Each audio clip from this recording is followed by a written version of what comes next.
Awesome stuff. More Eintlek. Let's connect SABC to live in every beat. We are the pulse of the nation and we're changing gears. Federico had fun with the guys earlier on, so I'm about to get here and get into some serious conversation with them, and I hope that they enjoy the game. So guys, did you guys enjoy that game? Yeah, he's very smart. For a second, the brain was swapped. There was some. Okay, so obviously, Albert, you heard about the fourth industrial. So now we're in the fourth industrial revolution. That's because the reality of it is that everybody is trying to don't understand how we got to the fourth industrial revolution. Yeah. And then there's a disconnection of like the technology that came before, because we just didn't wake up with the technology that we have now. Yeah, there were some hurdles. There were some hurdles and there's some discoveries and all of that stuff. So when we say the fourth industrial revolution, I swear, this is not like a trick question. What do we mean and what do we need to understand, Nicholas? Or Albert, do you want to take that first? What do we need to understand? What does the fourth industrial revolution mean?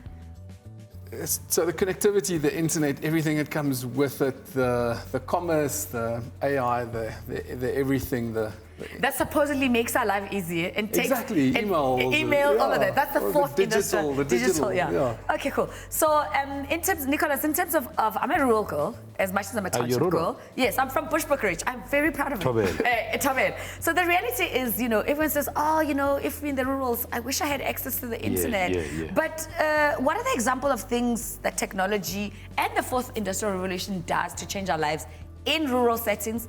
Or even townships. We can be spoiled here because we have access. Eintlek, let's connect. That's what Net99 That's what it is. That's the real name of the show, Eintlek, Net99. I think that's where now the birth of Net99 came in, to where now we say there is nothing called urban and rural. Where we are looking at is we came and being a real bridge that showed that actually this thing is real, it's happening, and in a footprint of 8 provinces. That's what the brand has brought in to say, the world now, everything is digital. You need to connect.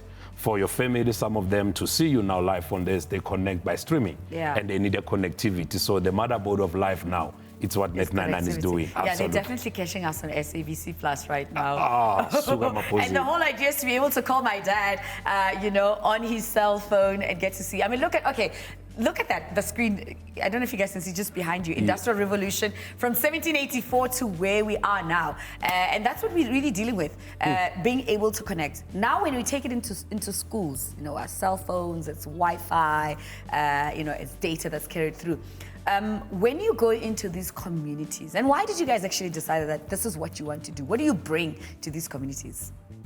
As an organization? As an organization, Albert will be the one that I believe will have to break it down from the birth of how this brand was born, and then we'll tackle it from how the connectivity came Albert, in. How do you guys do that? Yeah, so there was a definite need, an obvious need. I mean, generally these communities previously only had mobile data. So you had this very expensive, connectivity where it wasn't uncapped. So a real limitation, very expensive. So there was a very easy gap for us to go, but a meaningful gap also where you could make a difference, right? So if you can give someone uncapped internet, and you can, unlock that experience for them, you can make a real difference. Okay. So for us, it was So when maybe let me just take me back to when you guys first visited. Do you guys remember when you first went to these communities? I mean, what was the first thing that you saw in this community, like, us bringing what we're bringing is going to change their lives? What do you guys remember about that? The greatest one was when we had, before Net99, is a birth, right? The firstborn is Evo, who gave birth to Net99. So with Evo Tel, we'll always look at high LSM, and there was a bridge on townships of saying, okay, who's feeding these people? Because of the same people that are actually working on this are from these townships. Here, the penny getting to the Kasi of Kagiso, our first umbilical court, where Albert and the team, we had to have the shareholders and everyone driving around with the kusheshes. What a world experience. And that's where now you saw people saying, actually, this is needed. Community showed the path of this thing, actually, it's what we want, and this real thing that it's something that today speaks the volume. Okay. That's a partial, I can say that. How has that changed? Like, if you go to Kagiso now or any other township that you've been before, when you look, how has things changed for that township, for that community? So there's a bigger adoption of internet and using the internet for businesses and advertising and starting things. So So you start seeing a greater adoption and use of it, which is always great. And I mean, the consumption of it also changes. We tell a story of an old lady that she had like a dongle. Yeah. She used to use like that 10 gig that she used to get on, one of the mobile networks. And she said that's all she needs for a month, that's fine. Yeah. And then she got fiber, and within a month she was using 150 gigs.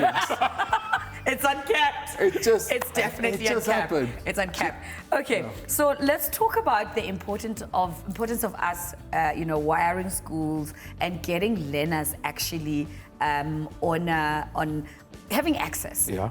Because if we don't, what are the actual long-term consequences of it? Do we remain behind in South Africa? Does life pass us by? Like, what are the consequences if we don't do what you guys are doing? The COVID showed the gap of disadvantages of township schools. Yeah. And with Net99 making a point that we've already connected over 137 schools, it shows that the importance. I'll make an example about Free State. Yeah. For a decade, Free State has been #1 with matric results. With matric results, yeah. And then when we grew up in these townships, we used to have computer labs that didn't have a connectivity. Yeah. That became things that they just stand there. They're standing there. Microscope, Now,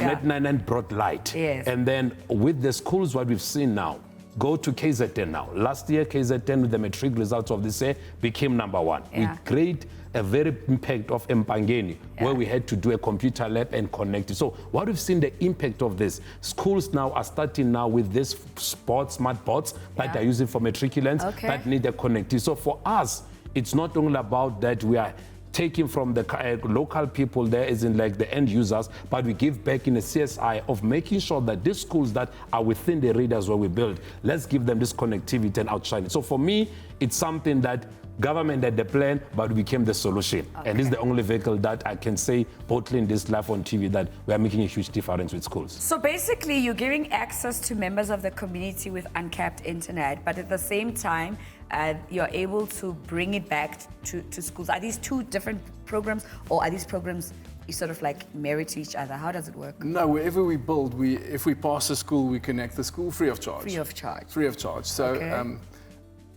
one of the biggest problems we face actually in connecting these schools is we connect them to internet, but there isn't a proper computer lab. Yeah. So that's what Nick was mentioning now, that you end up sort of having to donate the computer lab because you've given something, but they can't use it now. They don't, So that's sort of the next challenge is like, okay, now you need to help or find people to help you donate. So you have to find other partners to be able to work with, because that's the reality of rural South Africa, because you will go there thinking, I'm going to donate sanitary pads, and then you find out they don't have a uniform, or they don't have water, shoes. and then or shoes, and you're like, oh, they need shoes, water, and so it becomes a community or partnership project. Do you guys have other partners who, for example, go build computer labs? No, so that's sort of the next thing we need to find. So we've built the computer labs ourselves and donated the computers ourselves. Yeah. We need to find the right partners to be able to do that. So we can do the connectivity. You can do the connectivity, because you guys are the connectivity guys. Yeah. So I'm sure somebody out there is watching who's like, I think I can partner with them. Yeah, Because that's what this conversation on the slot is all about, is to highlight South Africans who are doing great initiatives and then to showcase that if we collaborate, we can collectively connect communities and build amazing initiatives that makes our country exciting. Awesome. So if people obviously, at schools, in the community gets to benefit, but what do we need to know about the next phase, the 5th Industrial Revolution? What is that about? Everyone is worried that the AI is going to replace us. That's a very hard question to answer. It's a lot of pressure. It's a lot of pressure on you, Albert. Okay. There's a good chance. I don't know. I don't know. Well, it won't take our laughter, and I'm sure it won't take our emotions and us connecting as communities. It won't take the love as well. No. But I mean, your final message, Nicholas and Albert, as we wrap up our conversation. Well, for me, the final thing is, Penny, it's a very good history that we've done, connecting 8 provinces across and seeing people that used not to have this opportunity of being SMMEs. Currently, the local people are running its stores that we have across the country, marking a milestone of 500,000 with a baby that was born 5 years ago. That tells me the market that we've created. And yes, next year by this time when we invite us here, we'll be talking about millions of homes connectivity and over plus minus 300 schools. So thank you. And we believe that people should connect with us, follow us on our social media pages. They just say Net99. That means for real, as you said. So Net99 means for real. Go guys. So you guys have done over 300 schools? Over 275 schools as things stand now. All right, final words? No final words. Thank you. I suppose. Thank you for having us. All right, great stuff. So you can follow the guys on the social media pages. It's Net99, right? That's right. Okay. Yeah. Okay, so follow them on social media pages, and you can also just follow us on all our social media pages to find out more about our conversation that we've had. Albert and Nicholas, thank you for the work that you're doing to wire the future. So is your school or community still waiting to get connected? Text us on 0665263363 and let us know where you're watching us from, because access changes everything. And maybe I can convince these guys to come and visit your school and do something. After the break, you don't want to miss. We're going to have more fun and hear from you on our voice notes.